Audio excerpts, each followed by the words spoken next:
ಸಿಂಹರಾಶಿಯ ವೀಕ್ಷಕರೆಲ್ಲರಿಗೂ ಸಹ ವಿಠಲ್ ಭಟ್ ಮಾಡುವಂತಹ ನಮಸ್ಕಾರ. ಬಂಗಾರ ಅಥವಾ ಬಂಗಾರಕ್ಕೆ ಸಂಬಂಧಪಟ್ಟಂಥ ಸಾಲ ಅಂದರೆ ಗೋಲ್ಡ್ ಲೋನ್, ಇದೆರಡು ಬಹಳ ವಿಶೇಷವಾಗಿ ಚರ್ಚಾಸ್ಪದ ವಿಚಾರವಾಗಿದೆ ವೀಕ್ಷಕರೇ.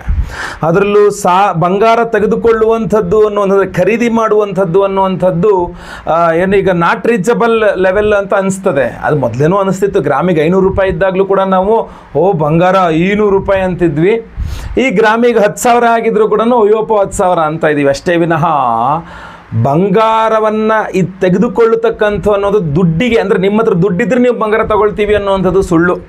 ಈಗ ನಿಮ್ಮ ಕೈಯಲ್ಲಿ 50,000 ಬಂದ ತಕ್ಷಣ ನೀವು 5 ಗ್ರಾಮ್ ಬಂಗಾರ ತಗೊಳ್ಳಲ್ಲ. ನಾವು ಬೇರೆ ಬೇರೆ ಏನೇನು ಕೆಲಸ ಇದೆ ಅದ್ರ ಕೆಳಗೆ ಗಮನ ಹರಿಸ್ತಾರೆ ವಿನಃ ಬಂಗಾರದ ಕಡೆಗೆ ಹೋಗಲ್ಲ. ನೀವು ಯಾಕೆ ಹೋಗಲ್ಲ ಅಂತಂದರೆ ನಿಮ್ಮ ಜಾತಕಗಳು ಅಥವಾ ನಿಮ್ಮ ಜಾತಕದ ಗ್ರಹಸ್ಥಿತಿಗಳು ಬಂಗಾರವನ್ನು ಖರೀದಿ ಮಾಡುವ ಯೋಗವನ್ನು ಕೊಟ್ಟಾಗ ಆ ಕಡೆ ತಿರುಗ್ತಕ್ಕಂಥದ್ದು ಅಂತ.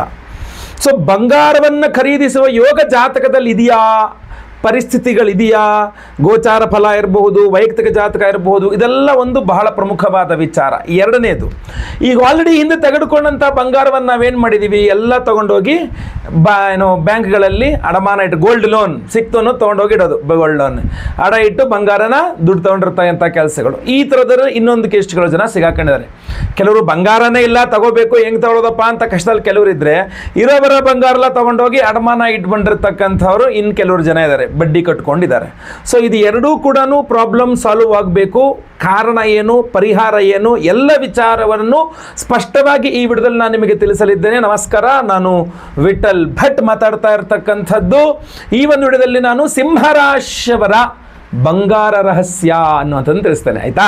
ಸೊ ಬಂಗಾರ ರಹಸ್ಯ ಅಂದರೆ ಈ ಗೋಲ್ಡ್ ರಿಲೇಟೆಡ್ ಆಗಿರ್ತಕ್ಕಂಥ ವಿಚಾರಗಳು. ನೋಡಿ, ಜ್ಯೋತಿಷ್ಯ ಶಾಸ್ತ್ರ ಏನು ಹೇಳುತ್ತೆ ಅಥವಾ ಜ್ಯೋತಿಷ್ಯ ಗ್ರಂಥಗಳು ಏನು ಹೇಳುತ್ತೆ, ಶ್ಲೋಕಾದಿಗಳ ಆಧಾರದಲ್ಲಿ ಏನು ಹೇಳುತ್ತೆ, ನಿಮ್ಮ ಜಾತಕದಲ್ಲಿ ಶುಕ್ರ ಹಾಗೂ ನಿಮ್ಮ ರಾಶಿ ಅಥವಾ ಲಗ್ನದಿಂದ 2ನೇ ಮನೆಯ ಅಧಿಪತಿ ನಿಮಗೆ ಬಂಗಾರವನ್ನು ಕೊಡ್ತಕ್ಕಂಥವನು ಅಂತ ಹೇಳ್ತಾರೆ.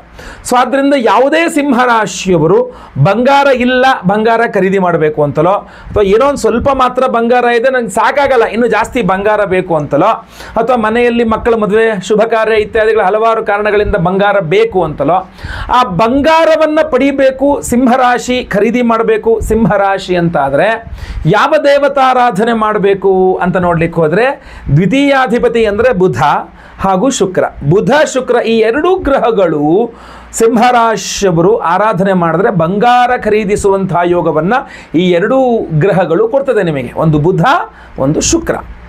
ಬಂಗಾರ ಪೂಜೆ ಮಾಡಿದ ತಕ್ಷಣ ಬರಲ್ಲ, ದುಡಿಬೇಕಾಗತ್ತೆ, ದುಡಿದು ಸಂಪಾದನೆ ಮಾಡಿ ಅಲ್ಲಿ ತೊಗೊಬೇಕಾಗತ್ತೆ. ನೀವು ಯಾವುದೋ ದೇವ್ರ ಪೂಜೆ ಮಾಡಿದ ತಕ್ಷಣ ಬಂಗಾರ ಬರಲ್ಲ, ಅದು ನನಗೂ ಗೊತ್ತು. ಆದರೆ ಇವತ್ತಿನ ದಿವಸ ಎಷ್ಟು ಜನರ ಹತ್ರ ದುಡ್ಡಿದೆ ಹಾಗೂ ಆ ದುಡ್ಡಲ್ಲಿ ಅವ್ರು ಬಂಗಾರ ತಗೊಳ್ತಾರ, ಇದು ಬಹಳ ಪ್ರಶ್ನಾರ್ಥಕ ಚಿಹ್ನೆ. ಹೀಗೆ ನಿಮಗೆ ನಿಮ್ಮ ಕೈಯಲ್ಲಿ 10,000 ಬಂದ ತಕ್ಷಣ ನೀವು 1 ಗ್ರಾಮ್ ಬಂಗಾರ ತಗೊಳ್ತೀರಾ? ಇಲ್ಲ. ನೀವು ಆ 10,000ದಲ್ಲಿ ಬೇರೆ ಏನಾದ್ರು ಮಾಡ್ತೀರಾ, ಬೇರೆ ಏನೇನಕ್ಕೋ ಖರ್ಚಾಗತ್ತೆ, ಅನ್ಕೊಳ್ತೀರಾ ಬಂಗಾರ ತಗೋಬೇಕಾಗಿತ್ತು ಅಂತ, ಆದರೆ ತಗೊಳಲ್ಲ. ಯಾಕೆ ತಗೊಳ್ಲಿಲ್ಲ ನೀವು? ಅದೇ ನೀವು ಬುಧ ಹಾಗೂ ಶುಕ್ರನ ಆರಾಧನೆ ಇಟ್ಕೊಂಡಿದ್ರೆ ನಿಮ್ಮ ಮನಸ್ಸು ಬಂಗಾರವನ್ನು ಖರೀದಿಸುವಂತಹ ಒಂದು ಮನಸ್ಸು ಕೊಡ್ತಿತ್ತು, ಬಂಗಾರವನ್ನು ಸಂಗ್ರಹ ಮಾಡಿ ಇಟ್ಕೊಳ್ತಿದ್ರಿ ನೀವು. ಬಹಳ ಪ್ರಮುಖವಾಗಿ ಆ ಯೋಗ ಫಲ ಹೇಗೆ ಸಿಗ್ತದೆ ಅನ್ನುವಂಥದ್ದು ಈ ವಿಡಿಯೋದಲ್ಲಿ ತಿಳಿಸ್ತೇನೆ. ಸೊ ಅದರಿಂದ ನೀವು ಸುಮ್ಮನೆ ಇದನ್ನು ಅಪಾರ್ಥ ಮಾಡಿಕೊಂಡು ಏನು ಪೂಜೆ ಮಾಡಿದ್ರೆ ಬಂಗಾರ ಬಂದ್ಬಿಡ್ತದ ಅನ್ನೋ ರೀತಿಯಲ್ಲಿ ತಗೋಬೇಡಿ. ಒಂದು ಪಾಸಿಟಿವ್ ನೋಟಲ್ಲಿ ತಗೊಳ್ಳಿ. ಹಾಗೂ ಬಂಗಾರದ ಸಾಲ, ಗೋಲ್ಡ್ ಲೋನಿಂದ ಹೊರಗಡೆ ಬರ್ತಕ್ಕಂಥದ್ದನ್ನು ಸಹ ತಿಳಿಸ್ತೇನೆ ನಿಮಗೆ. ಈಗ ಬಂಗಾರ ಬೇಕು, ಸಿಂಹರಾಶಿ ಬಂಗಾರದ ಖರೀದಿ ಮಾಡುವ ಯೋಗ ಬೇಕು ಅಂದರೆ 2 ಗ್ರಹಗಳು ಶುಕ್ರ ಹಾಗೂ ಬುಧ ಅಂತ ಹೇಳಿದೆ. ಬುಧನ ಆರಾಧನೆ ಯಾವ ರೀತಿಯಲ್ಲಿ ಮಾಡಬೇಕು? ಮನೆಯಲ್ಲಿ ಪ್ರತಿದಿನ ವಿಷ್ಣು ಸಹಸ್ರನಾಮ ಪಾರಾಯಣ, ವಿಷ್ಣು ಸಹಸ್ರನಾಮ ಓದೋದು. ಶುಕ್ರ ಅಂದರೆ ಅಭಿಮಾನ ದೇವ ದುರ್ಗಾ ಅಂದರೆ ಲಲಿತಾ ಸಹಸ್ರನಾಮ. ಯಾವ ಸಿಂಹರಾಶಿಯವರು ಅವರ ಮನೆಯಲ್ಲಿ ಪ್ರತಿ ದಿವಸ ವಿಷ್ಣು ಸಹಸ್ರನಾಮ ಹಾಗೂ ಲಲಿತಾ ಸಹಸ್ರನಾಮ ಪಾರಾಯಣ ಓದ್ತಕ್ಕಂಥದ್ದು, ಶ್ರವಣ ಮಾಡ್ತಕ್ಕಂಥದ್ದು ಮಾಡ್ತಾರೆಯೋ ಅವರಿಗೆ ಬಂಗಾರದ ಕೊರತೆ ಉಂಟಾಗೋದಿಲ್ಲ, ಬಂಗಾರ ಚೆನ್ನಾಗಿ ಬರ್ತದೆ ಅಂತ ಅರ್ಥ. ಈಗ ಒಂದೇ ಸಲ ಕೂತ್ಕೊಂಡು ವಿಷ್ಣು ಸಹಸ್ರನಾಮ ಲಲಿತಾ ಸಹಸ್ರನಾಮ ಆಗದವರು ಬೆಳಗ್ಗೆ ವಿಷ್ಣು ಸಹಸ್ರನಾಮ, ಸಾಯಂಕಾಲ ಲಲಿತಾ ಸಹಸ್ರನಾಮ ಓದ್ಬೋದು. ಅಥವಾ ಬೆಳಗ್ಗೆ ಎದ್ದು ಸ್ನಾನ ಆದ ತಕ್ಷಣ ಒಂದ್ಸಲ ಲಲಿತಾ ಸಹಸ್ರನಾಮ, ಆಮೇಲೆ ಕೆಲಸ ಎಲ್ಲ ಮುಗಿಸ್ಕೊಂಡು ರಾತ್ರಿ ಮೇಲೆ ಬಂದಮೇಲೆ ಮತ್ತೊಂದು ಸಲ ಕೈಕಾಲು ಮುಖ ತೊಳ್ಕೊಂಡು ವಿಷ್ಣು ಸಹಸ್ರನಾಮ ಓದ್ಕೊಳ್ಬೋದು. ಸೊ ಎರಡೂ ಆಪ್ಷನ್ಸ್ ತುಂಬ ಚೆನ್ನಾಗಿ ಇದೆ. ಸೊ ಯಾವ ಸಿಂಹರಾಶಿಯವರು ವಿಷ್ಣು ಸಹಸ್ರನಾಮ ಲಲಿತಾ ಸಹಸ್ರನಾಮ ಕಂಟಿನ್ಯೂಸ್ ಆಗಿ ಅವರ ಅಧ್ಯಯನದಲ್ಲಿ ಇಟ್ಕೊಂಡಿರ್ತಾರೋ, ಅನುಷ್ಠಾನದಲ್ಲಿ ಇಟ್ಕೊಂಡಿರ್ತಾರೋ, ದಿನ ಓದ್ತಿರ್ತಾರೋ, ಅವರಿಗೆ ಬಂಗಾರದ ಕೊರತೆ ಆಗಲ್ಲ, ಬಂಗಾರ ಚೆನ್ನಾಗಿ ಸಿಗುತ್ತೆ. ಇನ್ನು ನೆಕ್ಸ್ಟ್ ಕೆಲವರು ಇರ್ತಾರೆ, ಗುರುಳೆ ನಮಗೆ ಅದೆಲ್ಲ ನಾಲ್ಗೆ ತಿರುಗಲ್ಲ, ಅಷ್ಟೆಲ್ಲ ಉಷ್ಟು ಉದ್ದ ಆಗಲ್ಲ, ನಾವೇನು ಇನ್ನೊಂದು ಸ್ವಲ್ಪ ಸಿಂಪಲಾಗಿ ಏನಾದ್ರು ಸ್ತೋತ್ರಗಳಿದ್ರೆ ಹೇಳಿ ಅಂತಂದರೆ, ಆಗ ನಾನು ಹೇಳುವಂಥದ್ದು ವಿಷ್ಣು ಅಷ್ಟೋತ್ತರ ಅಥವಾ ಬುಧ ಅಷ್ಟೋತ್ತರ, ಶುಕ್ರ ಅಷ್ಟೋತ್ತರ, ಲಕ್ಷ್ಮೀ ಅಷ್ಟೋತ್ತರ, ಇದೆರಡನ್ನೂ ಮಾಡ್ಬೋದಲ್ವಾ? ಇಲ್ಲ, ಸಿಂಹರಾಶಿಯವರು ಲಕ್ಷ್ಮೀನಾರಾಯಣ ಹೃದಯಂ ಅಂತ ಬರುತ್ತೆ, ಅದನ್ನು ಪಠನೆ ಮಾಡಿದ್ರೂ ಕೂಡ ಅಥವಾ ಶ್ರವಣ ಮಾಡಿದ್ರೂ ಕೂಡ ನಿಮಗೆ ಬಂಗಾರ ಏನು ತೆಗೆದುಕೊಳ್ಳುವ ಯೋಗ ಫಲಗಳು ಚೆನ್ನಾಗಿ ಬರ್ತದೆ, ಆಯ್ತಲ್ವಾ? ಇನ್ನು ವಿಷ್ಣುವಿನ ಕ್ಷೇತ್ರ ಅಂದರೆ ತಿರುಪತಿ ತಿರುಮಲ ವೆಂಕಟೇಶ್ವರ ಸ್ವಾಮಿ. ಸೊ ಬುಧವಾರಗಳಲ್ಲಿ ನೀವು ಆ ಬೆಟ್ಟನ ನಡ್ಕೊಂಡು, ತಿರುಮಲ ಬೆಟ್ಟವನ್ನು ನಡ್ಕೊಂಡು ಮೇಲೆ ಹತ್ತಿ ಬುಧವಾರದ ದಿವಸ ವೆಂಕಟೇಶ್ವರನ ದರ್ಶನ ಮಾಡ್ಕೊಂಡು ಬಂದ್ರಿ ಅಂದರೆ ನಿಮಗೆ ಬಂಗಾರವನ್ನು ಕೊಳ್ಳುವ ಯೋಗಗಳು ಚೆನ್ನಾಗಿ ಬಂದ್ಬಿಡ್ತದೆ. ಇನ್ನೊಂದು ಅಮ್ಮನವ್ರ ಕ್ಷೇತ್ರಗಳು ತುಂಬ ಇದ್ದಾವೆ ಕರ್ನಾಟಕದಲ್ಲಿ. ಶಕ್ತಿಪೀಠ ಇದೆ, ಅಷ್ಟಾದಶ ಶಕ್ತಿಪೀಠಗಳನ್ನು ನಮ್ಮ ಮೈಸೂರಿನ ಚಾಮುಂಡೇಶ್ವರಿ ತಾಯಿ. ಸೊ ಅದರಿಂದ ಶಕ್ತಿಪೀಠಗಳಿದೆ ಕರ್ನಾಟಕದಲ್ಲಿ. ಅದರಿಂದ ಯಾವ್ದಾದ್ರು ಅಮ್ಮನವರ ಇದು ದಕ್ಷಿಣ ಕನ್ನಡ ಜಿಲ್ಲೆಗೆ ಹೋದ್ರಂತೂ ತುಂಬ ಇದ್ದಾವೆ. ನೀವು ಕೊಲ್ಲೂರಿದೆ, ಆಮೇಲೆ ಶೃಂಗೇರಿ ಇದೆ, ಆಮೇಲೆ ಅದು ನಮ್ಮ ಹೊರನಾಡು ಅನ್ನಪೂರ್ಣೇಶ್ವರಿ ಇದೆ. ತುಂಬ ಅಮ್ಮನವರ ದೇವಸ್ಥಾನಗಳು ತುಂಬ ಇದ್ದಾವೆ. ಅಮ್ಮನವರ ಸನ್ನಿಧಾನಗಳಲ್ಲಿ ಶುಕ್ರವಾರದ ದಿವಸ ಅಲ್ಲಿ ದರ್ಶನ ಮಾಡ್ತಕ್ಕಂಥದ್ದು, ಅಲ್ಲಿ ತುಲಾಭಾರ ಸೇವೆ ಮಾಡಿಸ್ತಕ್ಕಂಥದ್ದು, ಒಂದು ತುಪ್ಪದ ದೀಪವನ್ನು ಹಚ್ಚತಕ್ಕಂಥದ್ದು, ಏನೋ ಒಂದು ತ್ರಿಮಧುರ ಸೇವೆ ಅಂತ ಬರುತ್ತೆ ಮಾಡಿಸ್ತಕ್ಕಂಥದ್ದು.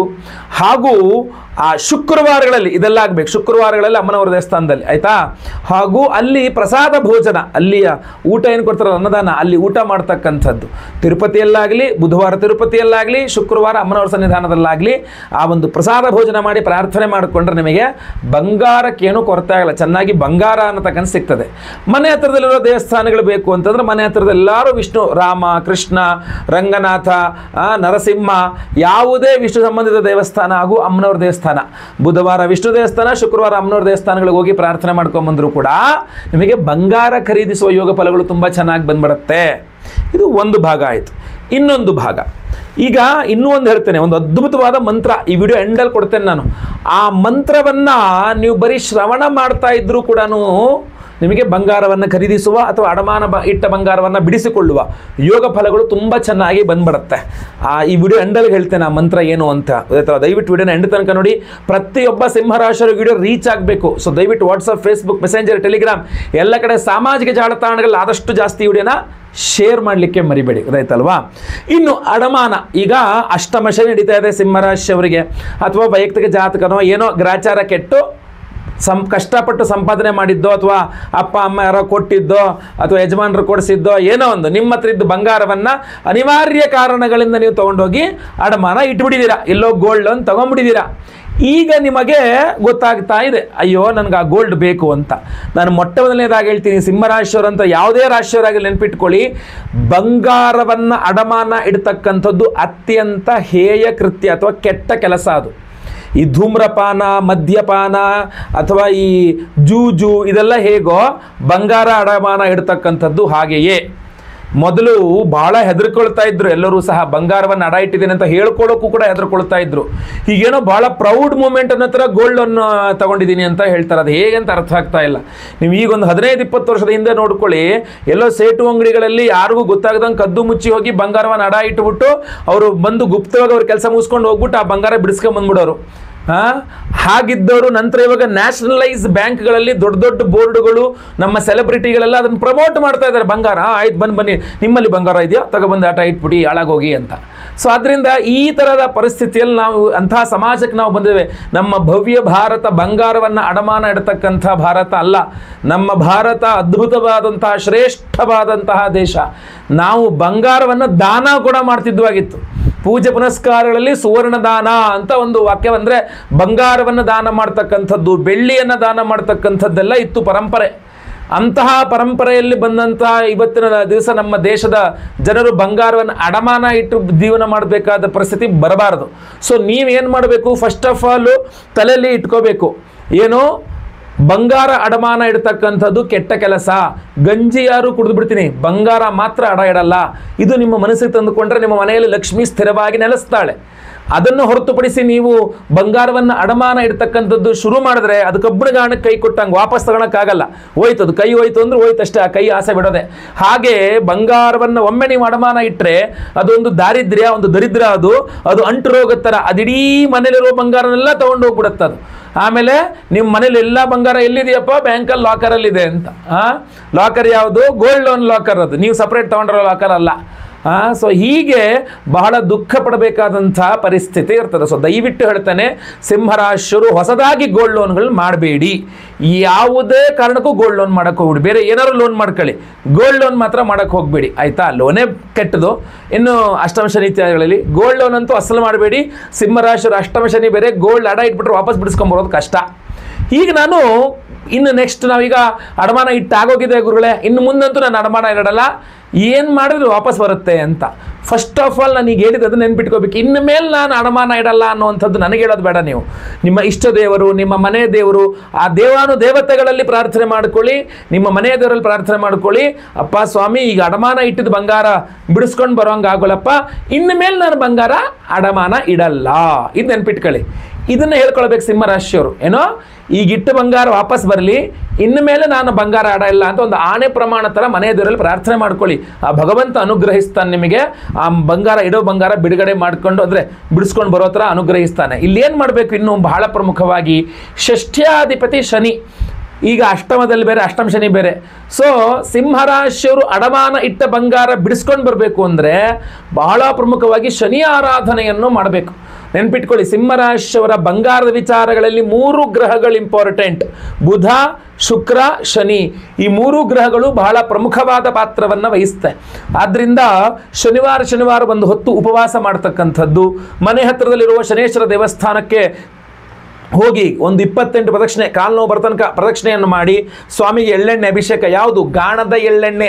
ಅದು ಕಬ್ಬಿಣದ ಬಾಂಡ್ಲಿ ಹಾಕೊಂಡು ಹಿಂಗೆ ಮುಖ ನೋಡಿಕೊಂಡು ತೊಗೊಂಡೋಗಿ ಕೊಟ್ಟರು ಆಗುತ್ತೆ. ಒಂದು ಬೆರಳುಗಾತ್ರ ಬತ್ತಿ ಹಾಕಿ ದೀಪ ಹಚ್ಚಿದ್ರೂ ಆಗುತ್ತೆ. ಎಳ್ಳೆಣ್ಣೆ ದಾನ, ಎಳ್ಳೆಣ್ಣೆ ಅಭಿಷೇಕ, ಎಳ್ಳೆಣ್ಣೆ ದೀಪ ಹಚ್ಚುವಂಥದ್ದು, ಕರಿ ಎಳ್ಳಲ್ಲಿ ಅರ್ಚನೆ, ಕರಿ ಎಳ್ಳು ದಾನ, ಕಬ್ಬಿಣ ದಾನ, ಇದೆಲ್ಲದೂ ಸಹ ಶನಿ ಪ್ರೀತ್ಯರ್ಥವಾಗಿ. ಆಗ ನಿಮಗೆ ಅಡಮಾನ ಇಟ್ಟ ಬಂಗಾರ ಬಿಡಿಸ್ಕೊಳ್ಳೋಕೆ ಅನುಕೂಲ ಆಗ್ತದೆ. ಪ್ರತಿ ದಿವಸ ಶನಿ ಅಷ್ಟೋತ್ತರವನ್ನು ಪಠಿಸ್ತಕ್ಕಂಥದ್ದು ಪ್ರತಿ ದಿವಸ. ಅದ್ರ ಜೊತೆಗೆ ಶನಿವಾರ ಒಂದು ಹೊತ್ತು ಉಪವಾಸ ಮಾಡ್ತಕ್ಕಂಥದ್ದು. ಶನಿವಾರ ನೋ ನಾನ್ ವೆಜ್, ಈರುಳ್ಳಿ ಬೆಳ್ಳುಳ್ಳಿ ಕೂಡ ತಿನ್ನಬಾರ್ದು ಅವತ್ತು. ಶನಿವಾರ ದಿವಸ ಆ ಥರ ಒಂದು ಹೊತ್ತು ಉಪವಾಸ ಮಾಡಿದ್ರೆ ಸಾಕು. ಇನ್ನು 2 ಹೊತ್ತು ಹಾಲು ಹಣ್ಣು ಎಲ್ಲ ತೊಗೊಬೋದು. ಸೊ ಈ ಥರ ಒಂದು ಶರೀರ ದಂಡನೆ, ಈ BP ಶುಗರ್ ಇಲ್ಲ ಅಂದರೆ, ಸಮಸ್ಯೆಗಳು, ಆರೋಗ್ಯ ಬಾಧೆಗಳಿಲ್ಲ ಅಂದರೆ ಇದನ್ನು ದಯವಿಟ್ಟು ಪ್ರಯತ್ನ ಮಾಡಿ ನೋಡಿ, ಆಯ್ತಲ್ವಾ? ಇದ್ರ ಜೊತೆಗೆ ನೀವು ಯಾವ್ದಾದ್ರು ಕ್ಷೇತ್ರ ದರ್ಶನಗಳನ್ನು ಮಾಡ್ಬೋದು. ಬಂಗಾರ ಅಡಮಾನ ಇಟ್ಟದ್ದು ಬಿಡಿಸ್ಕೊಂಬರ್ಲಿಕ್ಕೆ ಉದಾಹರಣೆಗೆ ನಮಗೆ ದರ್ಭಾರಣ್ಯೇಶ್ವರ ಸ್ವಾಮಿ ದೇವಸ್ಥಾನ ಇದೆ ತಿರುನೆಲ್ಲಾರ್. ಸೊ ಅಲ್ಲಿ ನಿಮಗೆ ಶನೇಶ್ವರನ ಸನ್ನಿಧಾನ ಇದೆ. ಅಲ್ಲಿ ನಳತೀರ್ಥ ಅಂತ ಇದೆ. ನಾವು ಒಂದು ವಿಡಿಯೋಗಳೆಲ್ಲ ಮಾಡಿದ್ವಿ ಸಹಸ್ರ ಶನೇಶಾಂತಿಯಲ್ಲಿ. ನೀವು ಅಲ್ಲಿ ಹೋಗಿ ಮೈಗೆಲ್ಲ ಎಳ್ಳೆಣ್ಣೆ ಹಚ್ಕೊಂಡು ನಳತೀರ್ಥದಲ್ಲಿ ಸ್ನಾನ ಮಾಡಿ, ಆಮೇಲೆ ಗಣೇಶನ ದರ್ಶನ ಮಾಡಿ, ಆಮೇಲೆ ಶನೇಶ್ವರನ ದರ್ಶನ ಮಾಡಿ, ಆಮೇಲೆ ದರ್ಭಾರಣ್ಯೇಶ್ವರನ ದರ್ಶನ ಮಾಡಿ ಎಲ್ಲ ಕಡೆ ಪ್ರಾರ್ಥನೆ ಮಾಡ್ಕೊಳ್ಬೋದು. ನಾನು ಅಡಮಾನ ಇಟ್ಟು ಬಂಗಾರ ಬಿಡಿಸ್ಕೊಂಡು ಬರೋಂಗಾಗ್ಲಪ್ಪ ಅಂತ. ಅದು ಎಷ್ಟೇ ಬಂಗಾರ ಇರಲಿ, ಒಂದು 100 ಮಿಲಿಯಷ್ಟು ಅಂದರೆ ಒಂದು 1000 ರೂಪಾಯಿನಷ್ಟಾರು ಬಂಗಾರನ ಆ ಹುಂಡಿಗೆ ಹಾಕ್ತೀನಿ ವಾಪಸ್ ಬಿಡಿಸ್ಕೊಂಡು ಬಂದರೆ ಅಂತ ಒಂದು ಹರಕೆ ಮಾಡ್ಕೊಳ್ಳಿ, ಆಯಿತಾ? ನಿಮ್ಮ ಬಂಗಾರ ಬಿಡಿಸ್ಕೊಂಡು ಬಂದಮೇಲೆ ಮತ್ತೆ ಪುನಃ ಆ ಕ್ಷೇತ್ರಕ್ಕೆ ಹೋಗಿ ಆ ಹುಂಡಿನಲ್ಲಿ ಅದೊಂದು 100 ಮಿಲಿ ಅಷ್ಟು ಅಥವಾ ಅದ್ರ ಸಂಬಂಧಪಟ್ಟಂತಹ ದುಡ್ಡು, ಅವತ್ತಿನ ಕಾಲಕ್ಕೆ ಒಂದು 100 ಮಿಲಿ ನಾನು ಹೇಳ್ತಾರೆ 100 ಮಿಲಿ, 1 ಗ್ರಾಮಲ್ಲಿ 10%, 100 ಮಿಲಿ ಅಂದರೆ ಅಷ್ಟಾರು ಬಂಗಾರವನ್ನು ಆ ಹುಂಡಿಗೆ, ಅಂದರೆ ಅಷ್ಟು ದುಡ್ಡನ್ನಾರು ಆ ಹುಂಡಿಗೆ ಹಾಕಿ ನಿಮ್ಮ ಹರಕೆ ತೀರಿಸ್ಬಿಟ್ಟು ಬನ್ನಿ ಬೇಗ. ಆಮೇಲೆ ಇನ್ಮೇಲೆ ಯಾವತ್ತೂ ಬಂಗಾರ ಅಡಮಾನ ಇಡಲ್ಲ ಅಂತ ಹರಕೆ ಮಾಡ್ಕೊಳ್ಳಿ, ಆಯಿತಾ? ಪ್ರಾರ್ಥನೆ ಮಾಡ್ಕೊಳ್ಳಿ. ಸೊ ಇದು ನಿಮಗೆ ಬಂಗಾರ ಬಿಡಿಸ್ಕೊಂಡು ಬರ್ಲಿಕ್ಕೆ ಅನುಕೂಲ ಆಗಬಹುದು. ಇದೆಲ್ಲವೂ ಅಲ್ಲದೆ ದೂರ ಕ್ಷೇತ್ರಗಳು ಅದು ಇದು ತಿರುಗಾಟ ಇದೆಲ್ಲ. ಇನ್ನೂ ಒಂದು ಸಿಂಪಲ್ ಪರಿಹಾರ ಏನು ಅಂತಂದರೆ, ಬಹಳ ಪ್ರಮುಖವಾಗಿ ಈ ವಿಡಿಯೋ ಎಂಡಲ್ಲಿ ಆ ಮಂತ್ರವನ್ನು ಸಹ ನಾನು ನಿಮಗೆ ಹೇಳ್ತೇನೆ. ಆ ವಿಶೇಷವಾದಂತಹ ಮಂತ್ರ ಸ್ವರ್ಣಾಕರ್ಷಣ ಭೈರವ ಮಂತ್ರ.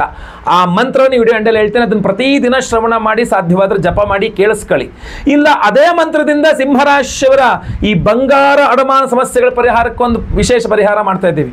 ಅದೇನಪ್ಪ ಅಂತಂದರೆ, ವೀಕ್ಷಕರೇ, ಈ ಬಂಗಾರದ ವಿಚಾರದಲ್ಲಿ ಅಂದರೆ ನೀವು ಅಡಮಾನ ಇಟ್ಟ ಬಂಗಾರ ಬಿಡಿಸಿಕೊಳ್ಳಿಕ್ಕಾಗಿರಬಹುದು ಅಥವಾ ಬಂಗಾರವನ್ನು ಸಂಪಾದನೆ ಮಾಡಿಕೊಳ್ಳಿಕ್ಕಾಗಬಹುದು, ಪ್ರತಿಯೊಬ್ಬ ಮನುಷ್ಯನಿಗೂ ಅನುಕೂಲವಾಗಬೇಕು ಅಂಥೇಳಿ ನಮ್ಮಲ್ಲಿ ವಿಶೇಷವಾದಂತಹ ಮಂತ್ರಗಳಿದೆ. ಆ ಮಂತ್ರಗಳಲ್ಲಿ ಒಂದು ಸ್ವರ್ಣಾಕರ್ಷಣ ಭೈರವ ಮಂತ್ರ ಅಂತ. ಈ ವಿಡಿಯೋ ಎಂಡಲ್ಲಿ ನಾನು ಹೇಳ್ತೀನಿ ಆ ಮಂತ್ರವನ್ನು ಅಂತ ಹೇಳಿದ್ದೀನಿ, ಖಂಡಿತವಾಗಿ ಹೇಳ್ತೇನೆ. ಆ ವಿಶೇಷವಾದಂತಹ ಸ್ವರ್ಣಾಕರ್ಷಣ ಭೈರವ ಮಂತ್ರವನ್ನು ಗುರುಪೂರ್ಣಿಮೆಯ ದಿವಸ ಅಂದರೆ ಜುಲೈ 10ನೇ ತಾರೀಕು ಗುರುವಾರ ಅದೇ ಮಂತ್ರದಿಂದ ಹೋಮವನ್ನು ಮಾಡ್ತಾ ಇದ್ದೇವೆ. ಸ್ವರ್ಣಾಕರ್ಷಣ ಭೈರವ ಹೋಮ ಅಂತ ಮಾಡ್ತಾ ಇದ್ದೇವೆ, ಆ ಮಂತ್ರ ಹೋಮ ಅಂತ ಮಾಡ್ತಾ ಇದ್ದೇವೆ. ಸೊ ಈ ಒಂದು ವಿಶೇಷವಾದ ಸ್ವರ್ಣಾಕರ್ಷಣ ಭೈರವ ಮಂತ್ರ ಹೋಮದಲ್ಲಿ ಈ ಧನಾಕರ್ಷಕ ಅದ್ಭುತವಾದ ಮಣಿಯನ್ನು ಇಟ್ಟು ಇದನ್ನು ಎನರ್ಜೈಸ್ ಮಾಡಲಿದ್ದೇವೆ. ಈ ಧನಾಕರ್ಷಕ ರಾ ಪೈರೈಟ್ ಅಂತ ಕರಿತೀವಿ. ಈ ಧನಾಕರ್ಷಕ ಮಣಿಯನ್ನು ನೀವು ಸ್ವರ್ಣಾಕರ್ಷಣ ಭೈರವ ಒಂದು ಮಂತ್ರದಲ್ಲಿ ಎನರ್ಜೈಸ್ ಮಾಡಿ, ಹೋಮ ಮಾಡಿ, ಎನರ್ಜೈಸ್ ಮಾಡಿ, ಅದು ನಿಮ್ಮ ಹೆಸರು, ನಿಮ್ಮ ಗೋತ್ರ, ನಕ್ಷತ್ರ, ರಾಶಿ, ನಿಮ್ಮದೇ ಹೆಸರಲ್ಲಿ ಸಂಕಲ್ಪ ಮಾಡಿ ಎನರ್ಜೈಸ್ ಮಾಡಿದಾಗ, ಅದು ಯಾವತ್ತು ಗುರುಪೂರ್ಣಿಮೆಯ ದಿವಸ. ಗುರುಪೂರ್ಣಿಮೆ ಗುರುವಾರ, ಗುರುಪೂರ್ಣಿಮೆ ಸಹಸ್ರ ಗುರು ಶಾಂತಿ ಗುರು ದತ್ತಾತ್ರೇಯ ಹೋಮದ ಜೊತೆಯಲ್ಲಿ ಸ್ವರ್ಣಾಕರ್ಷಣ ಭೈರವ ಹೋಮ ಹಾಗೂ ಈ ಬಂಗಾರ ಅಡಮಾನ ಅಥವಾ ಬಂಗಾರ ಸಂಪಾದನೆ ಮಾಡಲಿಕ್ಕೆ ಅಡ್ಡಿ ಆತಂಕಗಳೇನು ಬರಬಹುದು, ಸರ್ಪದೋಷಗಳಿಂದಾಗಿ ಬರಬಹುದು, ದುಡಿದಿದ್ದೇನು ಉಳಿಯಲ್ಲ ಅನ್ನೋ ರೀತಿಯಲ್ಲಿ. ಆದ್ದರಿಂದ ಆಶ್ಲೇಷ ಬಲಿ ಪೂಜೆ, ಸರ್ಪಶಾಂತಿ ಹೋಮವನ್ನು ಮಾಡ್ತಾ ಇದ್ದೇವೆ. ಸೊ ಅದು ಎಲ್ಲದರಲ್ಲೂ ಅದ್ಭುತವಾಗಿ ಈ ಒಂದು ವಿಶೇಷವಾದಂತಹ ಧನಾಕರ್ಷಕ ಮಣಿಯನ್ನು ಎನರ್ಜೈಸ್ ಮಾಡಿ ಕೊಡ್ತಾ ಇದ್ದೇವೆ. ಸಂಕಲ್ಪ ಸೇವೆಗೆ ನೀವು ಹೆಸರು ಕೊಟ್ಕೊಳ್ಬಹುದು. ಸ್ಕ್ರೀನ್ ಮೇಲೆ ಕಾಣುವಂತಹ ನಂಬರ್ಗಳಿಗೆ ನಿಮ್ಮ ಹೆಸರು, ಗೋತ್ರ ಗೊತ್ತಿದ್ರೆ, ನಕ್ಷತ್ರ ಗೊತ್ತಿದ್ರೆ, ರಾಶಿ ಗೊತ್ತಿದ್ರೆ, ಇಲ್ಲ ನಿಮ್ಮ ಹೆಸರು, ನಿಮ್ಮ ಒಂದು ವಿಳಾಸ ಕಳಿಸಿದ್ರು ಪರವಾಗಿಲ್ಲ, ನಿಮಗೆ ಏನು ಗೊತ್ತಿದೆಯೋ ಅದನ್ನು ದಯವಿಟ್ಟು ಬೇಗ ವಾಟ್ಸಪ್ ಮಾಡ್ಕೊಳ್ಳಿ. ಆವತ್ತಿನ ದಿವಸ ಅಂದರೆ 10ನೇ ತಾರೀಕು ಗುರುವಾರ ಬೆಳಗ್ಗೆ 6 ಗಂಟೆಗೆ ಒಂದು ನಿಮ್ಮ ಸಂಕಲ್ಪ ಸೇವೆಯನ್ನು ಆರಂಭವಾಗುತ್ತೆ. ಲೈವಲ್ಲಿ ನಿಮ್ಮ ಹೆಸರೆಲ್ಲ ಸಂಕಲ್ಪ ಆಗುತ್ತೆ. ಒಂದು 10:30 ಮೇಲೆ ನಾವು ಹೋಮಗಳನ್ನು ಪ್ರಾರಂಭ ಮಾಡ್ತೇವೆ. ಅದರಲ್ಲಿ ವಿಶೇಷವಾಗಿ ಸ್ವರ್ಣಾಕರ್ಷಣ ಭೈರವ, ಆ ಸ್ವರ್ಣಾಕರ್ಷಣ ಭೈರವ ಹೋಮದಲ್ಲಿ ಈ ಒಂದು ವಿಶೇಷವಾದಂತಹ ಧನಾಕರ್ಷಕ ಮಣಿ ಇದನ್ನು ಎನರ್ಜೈಸ್ ಮಾಡಿ ಕೊಡ್ತಾ ಇದ್ದೇವೆ. ಸೊ ಸಂಕಲ್ಪ ಸೇವೆಗೆ ಬೇಗ ನೀವು ಹೆಸರು ಕೊಟ್ಕೊಳ್ಬಹುದು. ಯಾಕೆಂದ್ರೆ ಈ ಸ್ವರ್ಣಾಕರ್ಷಣ ಭೈರವ ಹೋಮದ ಜೊತೆಯಲ್ಲಿ ನಾವು ಅವತ್ತು ಗುರುವಾರ ಗುರುಪೂರ್ಣಿಮೆ ಆಗಿರೋದ್ರಿಂದ ಸಹಸ್ರ ಗುರು ಶಾಂತಿ ಹೋಮವನ್ನು ಮಾಡಿ 1008 ಸಂಖ್ಯೆಯಲ್ಲಿ ಗುರುಗ್ರಹಕ್ಕೆ ಹೋಮವನ್ನು ಮಾಡಿ ಗುರು ದತ್ತಾತ್ರೇಯರ ಹೋಮವನ್ನು ಸಹ ಮಾಡ್ತಾ ಇದ್ದೇವೆ. ಹಾಗೂ ಅದರಲ್ಲಿ ಅಭಿಮಂತ್ರಣೆ ಮಾಡಿ ವಿಶೇಷವಾಗಿ ನಿಮಗೆ ಈ ಒಂದು ಗುರುಗಳ ಗುರುಪಾದುಕೆಗಳನ್ನು ಸಹ ಕೊಡ್ತಾ ಇದ್ದೇವೆ. ಈ ಒಂದು ಗುರುಪಾದುಕೆಗಳು ಸಹಸ್ರ ಗುರು ಶಾಂತಿ ಹೋಮ, ಗುರುದತ್ತಾತ್ರೇಯ ಹೋಮಗಳಲ್ಲಿ ಅಭಿಮಂತ್ರಣೆ ಆದರೆ ಈ ಒಂದು ವಿಶೇಷವಾದಂತಹ ಧನಾಕರ್ಷಕ ಮಣಿ ನಿಮಗೆ ಸ್ವರ್ಣಾಕರ್ಷಣ ಭೈರವ ಹೋಮ, ಅದೇ ರೀತಿಯಲ್ಲಿ ವಿಶೇಷವಾಗಿ ಆಶ್ಲೇಷ ಬಲಿ ಪೂಜೆ, ಸರ್ಪಶಾಂತಿ ಹೋಮ, ಗುರು ಶನಿ ನವಗ್ರಹ ಶಾಂತಿ ಹೋಮಗಳೆಲ್ಲ ಎನರ್ಜೈಸ್ ಆಗುತ್ತಿದೆಲ್ಲ. ಸೊ ಆದ್ದರಿಂದ ದಯವಿಟ್ಟು ಸಂಕಲ್ಪ ಸೇವೆಗೆ ಹೆಸರು ಕೊಟ್ಕೊಳ್ಳಿ. ಲೈವಲ್ಲಿ ಸಂಕಲ್ಪ ಆಗುತ್ತೆ. ಎಲ್ಲಾ ಹೋಮ ಲೈವ್ ನೋಡ್ತೀರಾ. ಎಲ್ಲಾ ಹೋಮಗಳ ಭಸ್ಮ, ನಾಗಾರಾಧನೆ, ಅರಿಶಿನ ಪ್ರಸಾದ ಜೊತೆಗೆ ಗುರುಪಾದಿಗಳು, ಈ ಒಂದು ಪಾದಕೆಗಳು, ಅದರ ಜೊತೆಗೆ ವಿಶೇಷವಾಗಿ ಈ ಧನಾಕರ್ಷಕ ಮಣಿಯನ್ನ ನಿಮಗೆ ನಾವು ಸ್ಪೀಡ್ ಪೋಸ್ಟ್ ಮೂಲಕ ಕಳುಹಿಸಿಕೊಡ್ತೇವೆ. ಸೊ ಅದರಿಂದ ಬೇಗ ಬೇಗ ನಿಮ್ಮ ಹೆಸರು, ಗೋತ್ರ ಗೊತ್ತಿದ್ರೆ, ನಕ್ಷತ್ರ ಗೊತ್ತಿದ್ರೆ ಹಾಗೂ ನಿಮ್ಮ ರಾಶಿ ಗೊತ್ತಿದ್ರೆ ಬೇಗ ವಾಟ್ಸಪ್ ಮಾಡ್ಕೊಳ್ಳಿ. ಎಲ್ಲರಿಗೂ ಸಹ ಒಳ್ಳೆಯದಾಗಲಿ. ಬನ್ನಿ ಈಗ ಆ ವಿಶೇಷವಾದ ಮಂತ್ರವನ್ನ ಕೇಳಿಸ್ಕೊಳ್ಳೋಣ. ಓಂ ಅಸ್ಯ ಶ್ರೀ ಸ್ವರ್ಣಾಕರ್ಷಣ ಭೈರವ ಮಹಾಮಂತ್ರಸ್ಯ ಬ್ರಹ್ಮ ಋಷಿಃ ತ್ರಿಷ್ಠುಪ್ ಛಂದಃ ಶ್ರೀ ಸ್ವರ್ಣಾಕರ್ಷಣ ಭೈರವೋ ದೇವತಾ ಶ್ರೀ ಸ್ವರ್ಣಾಕರ್ಷಣ ಭೈರವ ಪ್ರೀತ್ಯರ್ಥೆ ಸ್ವರ್ಣಾಭರಣ ಪ್ರಾಪ್ತ್ಯರ್ಥೆ ಜಪೆ ವಿನಿಯೋಗಃ. ಓಂ ಧ್ಯಾನಂ कोटिसूर्यप्रतीकाशं कुबेरनिलयं महः नेत्रत्रयं चतुर्बाहुं पाशाङ्कुशवराभयं शशिखण्डजटाचूडं स्वर्णाभरणभूषितं सर्वाभरणसम्पूर्णं शोभितं स्वर्णभैरवम्. ॐ वं आं ह्रूं ह्रीं ह्रां महाभैरवाय पणस्थाय अजामिळबन्धनाय लोकेश्वराय मम दारिद्र्यापहाराय ह्रां ह्रीं ह्रूं आं वं ॐ वं आं ह्रूं ह्रीं ह्रां महाभैरवाय ಪಣಸ್ಥಾಯ ಅಜಾಮಿಳಬಂಧನಾಯ ಲೋಕೇಶ್ವರಾಯ ಮಮ ದಾರಿದ್ರ್ಯಾಪಹಾರಾಯ ಹ್ರಾಂ ಹ್ರೀಂ ಹ್ರೂಂ ಆಂ ವಂ ಓಂ. ಓಂ ವಂ ಆಂ ಹ್ರೂಂ ಹ್ರೀಂ ಹ್ರಾಂ ಮಹಾಭೈರವಾಯ ಪಣಸ್ಥಾಯ ಅಜಾಮಿಳಬಂಧನಾಯ ಲೋಕೇಶ್ವರಾಯ ಮಮ ದಾರಿದ್ರ್ಯಾಪಹರಾಯ ಹ್ರಾಂ ಹ್ರೀಂ ಹ್ರೂಂ ಆಂ ವಂ ಓಂ.